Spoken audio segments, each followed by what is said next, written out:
How's it going, everybody? So today we're going to be talking about the DeWALT 12-inch single bevel compound miter saw. We're going to do an unboxing. This model is DW715. Prior to purchasing this model here itself, I was trying to find reviews on YouTube at least to see what this saw can do. Very minimal reviews on this one, and so I figured that if I were to purchase this, at least I could show you from the box itself to opening it up, just the unpacking, the unboxing, and just show you guys what it looks like from the inside out. Alright, so the first thing we're going to do is obviously get your razor blade, your utility knife. We'll start cutting this thing open. We have plastic covering it right now.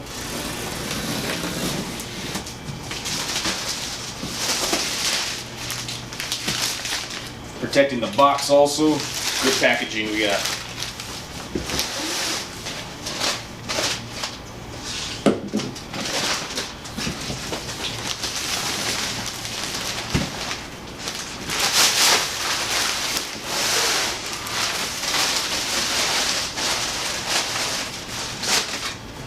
Alright, we'll take our blade, cut the packaging tape that's on top, holding the seams together.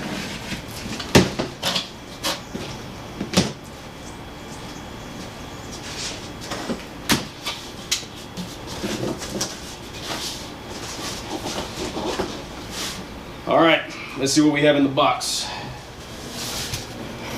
Alright, coming out of the box here, looks like we might have the user manual.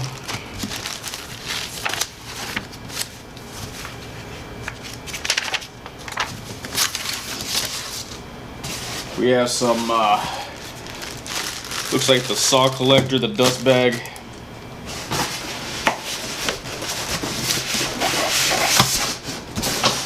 Nice thick styrofoam here to make sure that this thing is well taken care of during all the shipping. See how thick this is.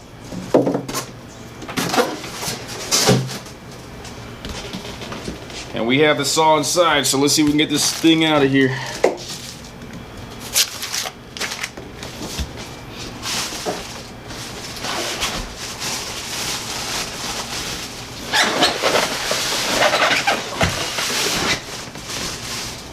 I have to put this on the ground level here, give myself a little bit more leverage.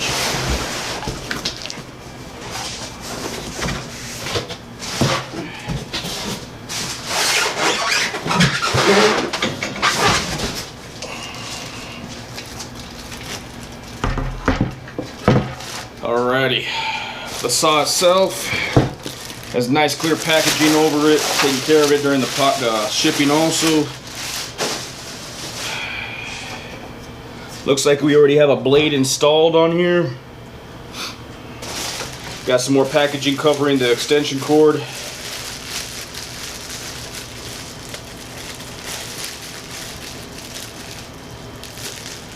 Looks like they personally hand tied this.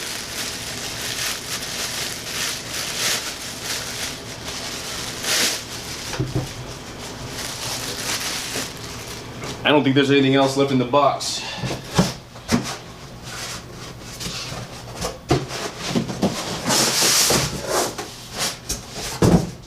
Looks like that's all there is. Looks like this saw might be just ready to go right out of the box. So here we have it. Let's take a look at it. Right here we have the fence that's metal, the base that's metal, nice and smooth. We have up to 50-degree cuts on each side, looks like. We have our lever here to, let's see, how we're gonna use this. Okay, so it looks like you have to unlock it by going up. With this handle right here, you're going to pull this little knob up and you're going to be able to turn it. And it locks into place on certain degrees. Let's see which ones it locks into place on. Okay, so it looks like every 10 degrees. Oh, that one locked in on 15. Didn't lock in on 5. So it locked in on 0. Did not lock in on 5. Locked in on 10, locked in on 15,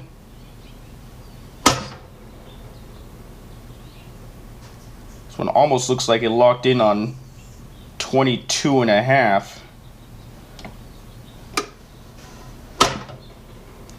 That one locked in on 32. Locked in on 45. And will not lock in on 50, but that's the ending of it. Let's go from the other side.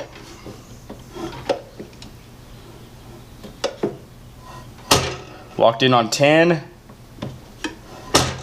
Locked in on 15. 22.5. About 32.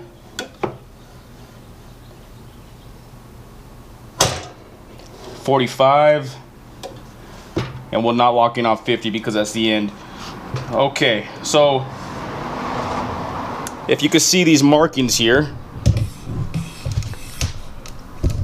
you can see the markings that are preset where it says 5 degrees, 10 degrees, 15, 20, and then 22.5. So that's where it looked like it locked into place at, as well as beyond 30 degrees was a 31.62. So that's pretty much where it locked into place on that one as well. Again, just because they lock into place, I'm sure there's a way to lock this. So let's see what we can do. If I want to go to 41 degrees and test this out to see if we can lock this into place, let's see if we can get that rolling. So let's go from the right side, and let's see, we're at 0 on this. So let's go to, I don't know, let's say 21 degrees. We're gonna move it in. Looks like we have a little arrow within this plastic.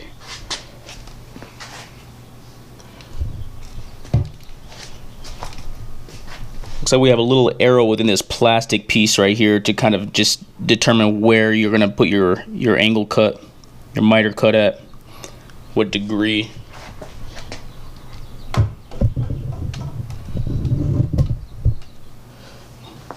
And I'm going to assume by locking it into place is just the exact opposite as how we did it before to unlock it. Yep. All we're going to do is push that down and it should lock into place on, what do we have it at? 21 degrees. Unlock it, set it back to 0. So if you want to go all the way across, just make sure you're holding this bottom lever up to go all the way across. Otherwise, you're going to be locking into every single area. And I'm going to assume that's why we have these knockouts right here too now. Just to figure out, it's going to lock into all of these on its own.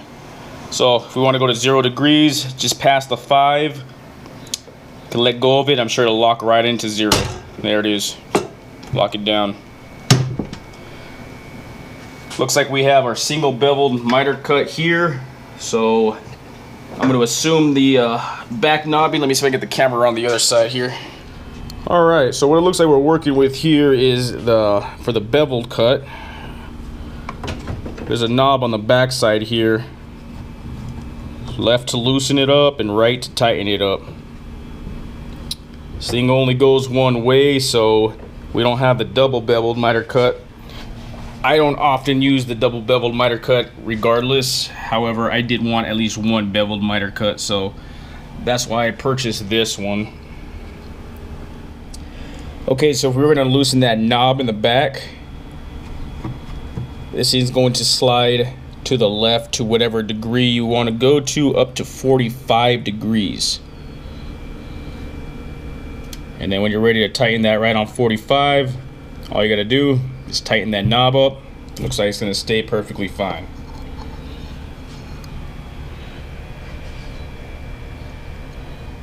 The one thing I do definitely like about this this portion right here is that there's other saws here that will have the double beveled, but they don't always stay completely tight. Even with this knob on the back here, this one does not budge whatsoever. I mean, it's not even completely torqued all the way, and it is not budging on me. One thing I'm noticing on here, we haven't tried it out yet to turn it on, but one thing I'm noticing is that there's no thumb switch here that other miter saws usually carry as a safety trigger. This thing looks like it just kind of double cocks back with a trigger pull, gives a little slack out until it stops, and then a pull of the trigger. That's almost as safe. That's what it looks like to be the safety mechanism. There is just pulling it and then clicking it. So there's no additional thumb press and then pulling this in. Features that some people may like, some people may not like. My recommendation is if you have kids around and you're using this saw, and if that's the case, make sure that when you walk away from this thing, you're at least unplugging it every single time. So changing the blade out, looks like we're gonna have to look into this one. It's going to, you have the bolt right. You have the bolt right here. This is not gonna stay up unless there's something else I need to figure out with this. But as far as right now goes, looks like we might have to just hold it up, and here's a bolt right here. So I was looking for the tool to be used to be able to take that off, and happened to come across this back portion here. Looks like there's a spot specifically designed, designated for this tool to sit in. All you have to do is just pull it up, and you have your wrench right here.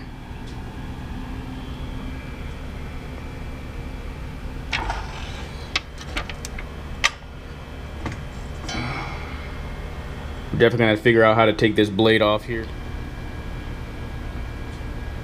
Alright, so the way it looks like we need to change this blade out is by raising this guard up. When you raise this guard up, you're gonna see a black screw here. This screw is meant to be loosened but not completely removed.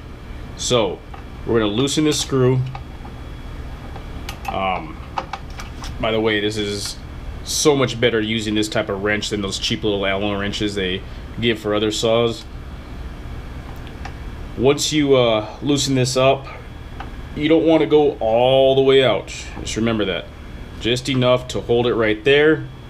Let this rest on, let the guard rest on this screw, and this should lift right up. You have a metal bracket piece here. Let me see if I can get a better view for you. There's a metal, this grayish silver portion you'll see right here is meant to go under the screw head, and it'll lift up. So make sure that when you undo your screw, you loosen out at least enough for this to pass through the bottom of the head, and then this screw portion is going to hold your guard up. And you just push that up just like that. Alright, now we have access to this bolt. Same exact tool we were using to unscrew this. On the opposite side, you have the little socket that's going to fit over this bolt, and we will be able to loosen this up. Now, what the manual says to do is to turn, make sure, this is why you have to really remember that there's no power running through this saw whatsoever. Make sure you have it unplugged. You're supposed to turn this blade, and on the opposite side you have a spindle lock. If you can see the spindle lock right here, you're supposed to push it down and turn the blade until it locks in just like that. Now you have a lock on that blade. So we're going to take it to the other side.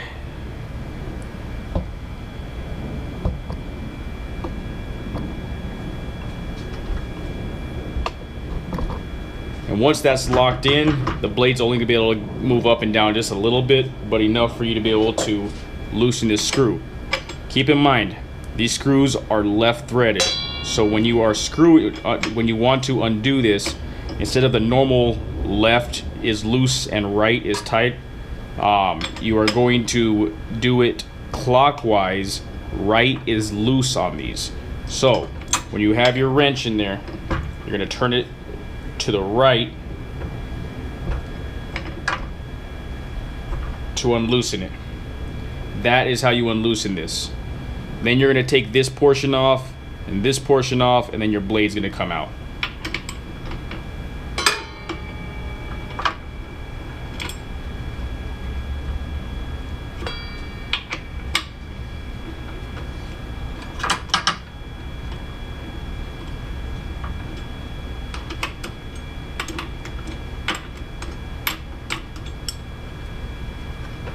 Make sure you're going clockwise with this.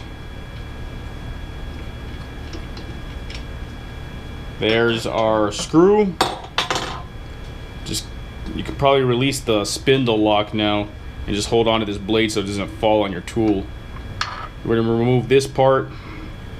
What I like to do is keep everything in order, so I know when I'm putting this back on, I have the exact same order.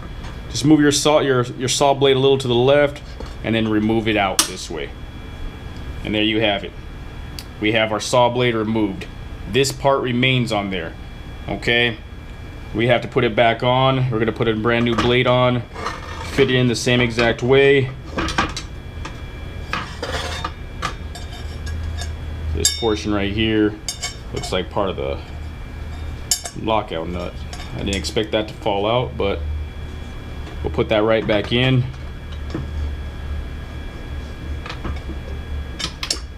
Fit this right on there.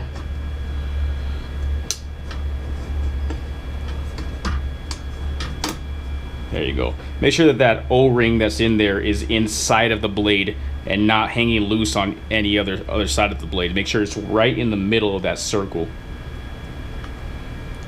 Have a nice tight fit right there. Put this this capping right here back on the same exact direction. Make sure you don't put it this way. Make sure it goes right back on the same exact direction, and it helps you out by, there's wording on the on this portion. Tighten, it has an arrow that goes to the left, and loosen, that has an arrow, I guess, going to the right. So if you could kind of see the direction of the arrows on that, then you'll have a better chance of taking this off without having to ruin any threading on anything. So put that back on. You're gonna put your screw back in. Just hand tighten it at, whoops, we have to go left with this. Hand tighten it at first. Remember, now you're going counterclockwise to tighten this. I already messed up, but it's alright, we figured it out. Counterclockwise. Just hand tighten it until it gets tight. Otherwise you'll be there all day with this wrench doing this. And then you can get your wrench. Now I believe this saw may move on me. Yep, it's gonna move on me, so we're gonna have to do the spindle lock again. Make sure you push that spindle lock until the blade locks in, and then lift that up.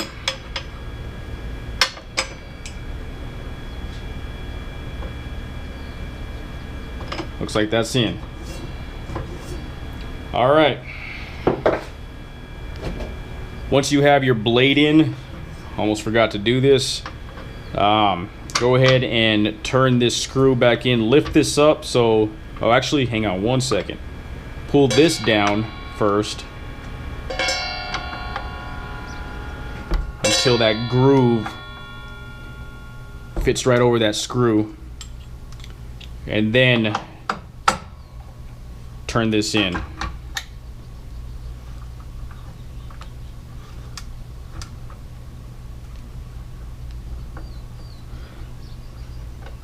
This design here is so much better than having to hold this up with your hand the whole entire time when changing blades out, which a lot of other models do have. So you see people holding their head against this. I mean, it looks ridiculous, but this is really nice to have. It's a nice little feature that it has to hold the guard up when you're changing the blade out.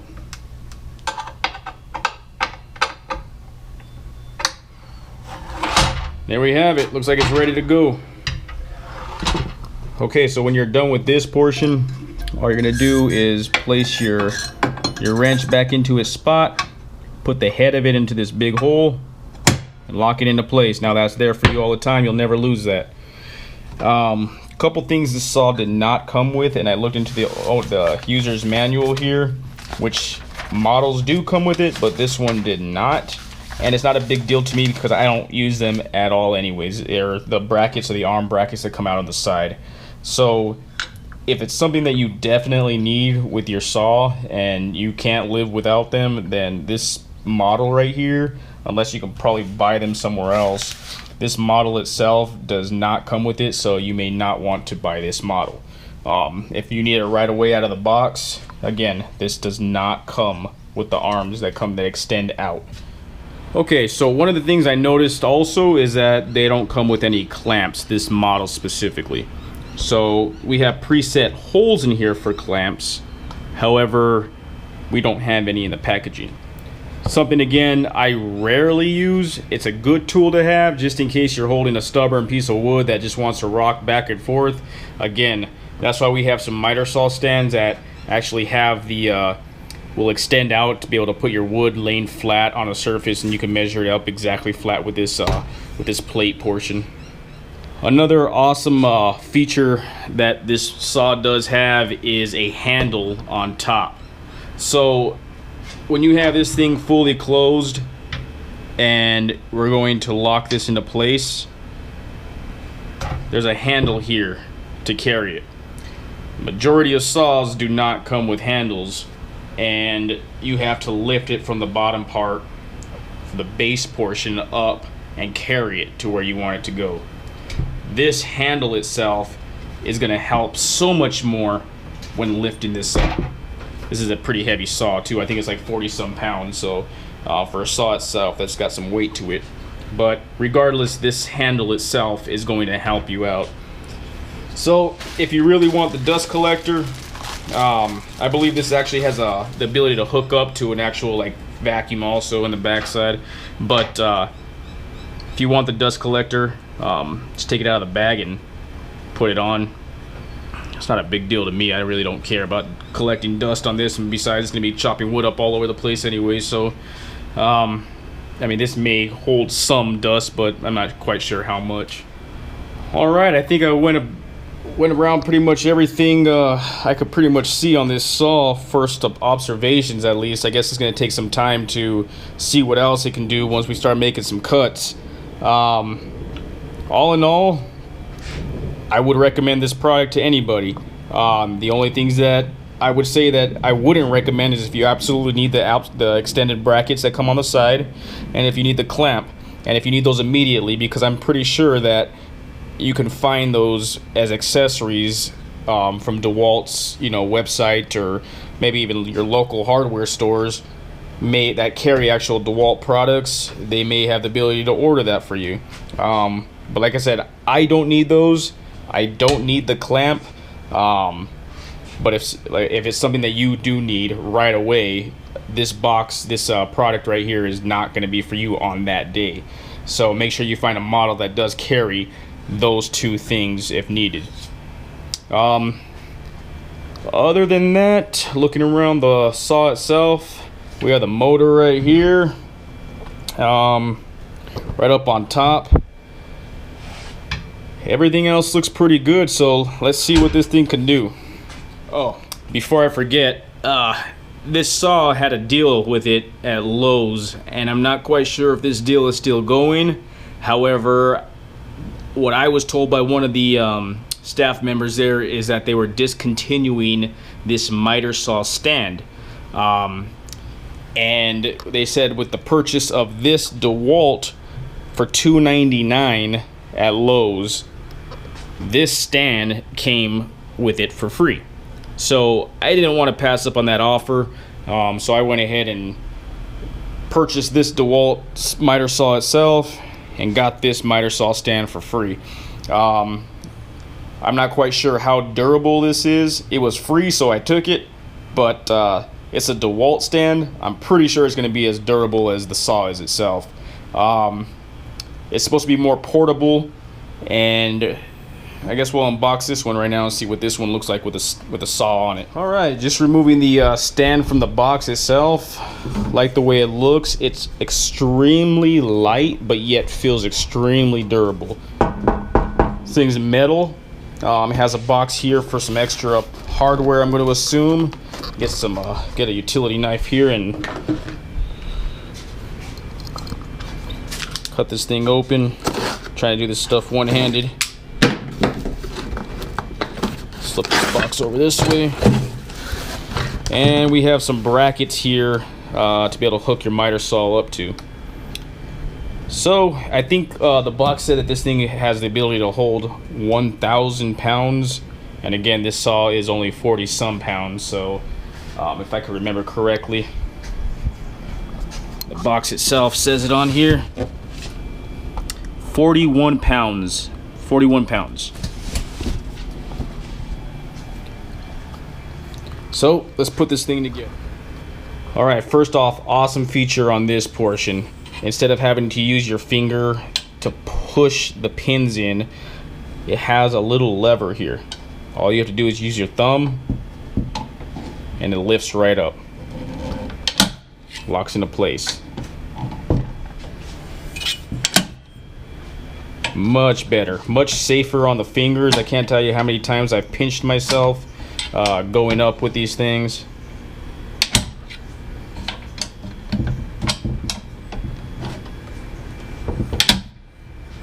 And there we have our stand upside down, and we're gonna figure out how to put these brackets on. Okay, we have our nuts and bolts here. We have 4 bolts here and one I guess smaller one here, like carriage bolts. You have your washers, your nuts, your lock nuts here, and we are going to be putting these on the saw, basically into these holes right here. Another feature that I saw on this saw right here was that it has a handle to grip and carry this thing. Awesome feature. So let's put this on. Okay, it looks like on the front of this, it has, on the top side of one of your arm brackets, you have a place that says front. So that's going to be the front of your saw.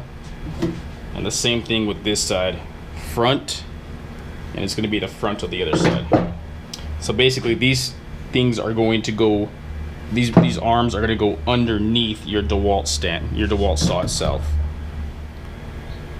Alright, so it looks like we're going underneath this. Once you have your arms in place, be careful with this because this is not locked in, so it could fall on you, so just be very careful when moving this thing around. Looks like we're putting our bolt in from the bottom side, our washer, the lock, and then your nut on top.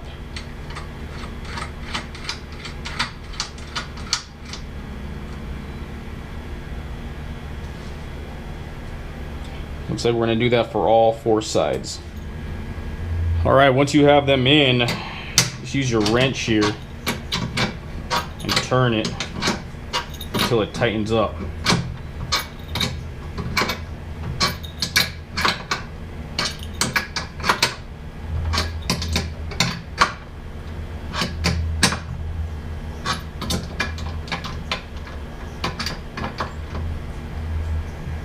Do the same for all 4 sides here. Alright, looks like all the arms are on now.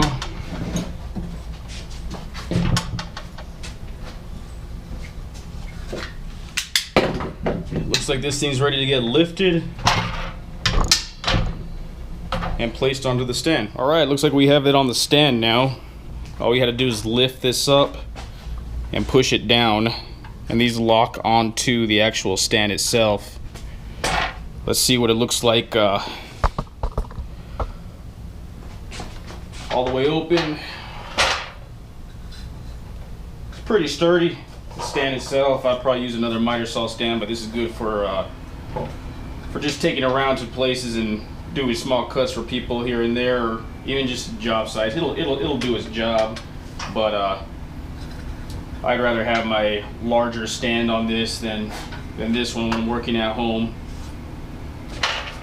So there we have it, and stay tuned because we are going to make some cuts on this thing. Okay, before I forget to explain how to actually take this thing off of the stand itself, you have these levers on the bottom that have locked into place. If you just try to push this up, it's not going to unlock. There's a tab underneath this that you have to push up at the same exact time that you're pulling this up, and that goes for both sides. So you have to hold around it, push up the tab on underneath both sides, then push the other tab up, and then you can lift it forward and pull it off, just like that. Same exact thing when you're placing it back on.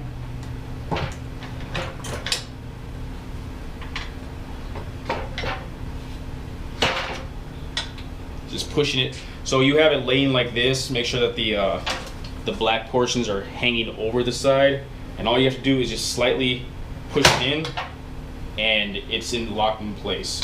And then again, to take it off, if you just try to do the endings of these levers, it's not going to unlock. It has a safety mechanism that you have to actually push the bottom portion and then use your other fingers, tilt this portion up, and then you could take this off.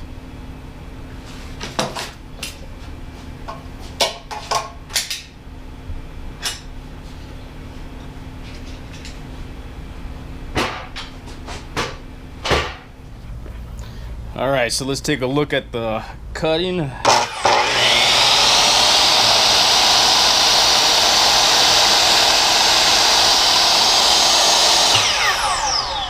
Love the way it feels. Very smooth, no vibration, and has a quick break to it, seems like.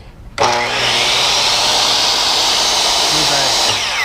soon as I release the trigger on it, it feels like it stops on me, so that's a good thing. See how it does with some 2x4s.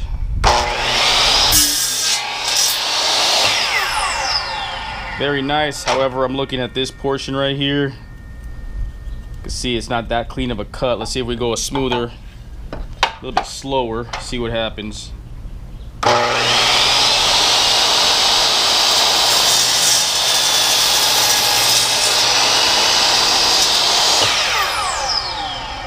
Much cleaner going slower. The DeWALT blade on here, it's not bad. However, I may end up switching it out for a different blade eventually. See the little splintering it has. Let's try it on a 2x6. See what the 2x6 can do.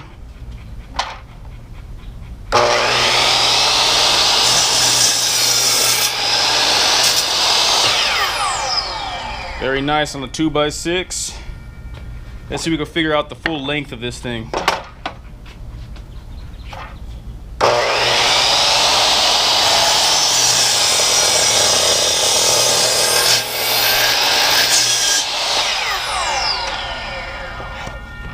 Let's get a tape measure out.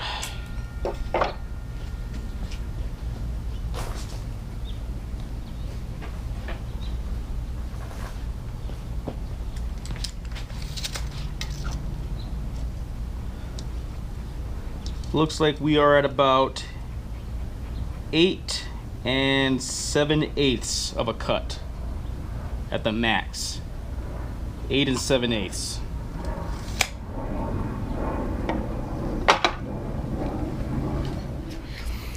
All right, let's see how it does on the 45-degree cuts here.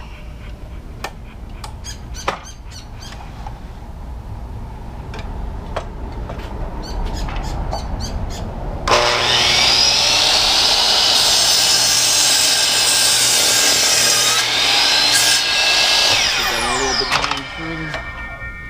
45 degrees. Let's go see what it looks like. All right, we got a plumb wall here.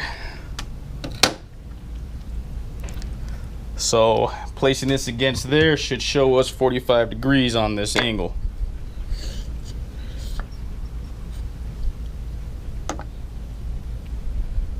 That looks spot on to me.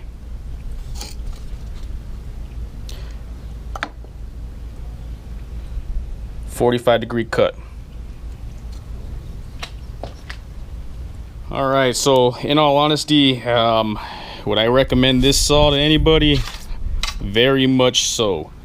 The only things I would not recommend is, again, how I said in the beginning, is if you definitely need these brackets on the end, the side arms, initially when you first purchase this, if you need it right then and there for the job, it does not come with these. And also for the clamps on the back side, does not come with any clamps. So again, if that's something that you absolutely need, the first day you open this up, you will be very unsatisfied with that. Other than that, this saw works perfectly fine, and I would highly recommend it. Thanks for watching.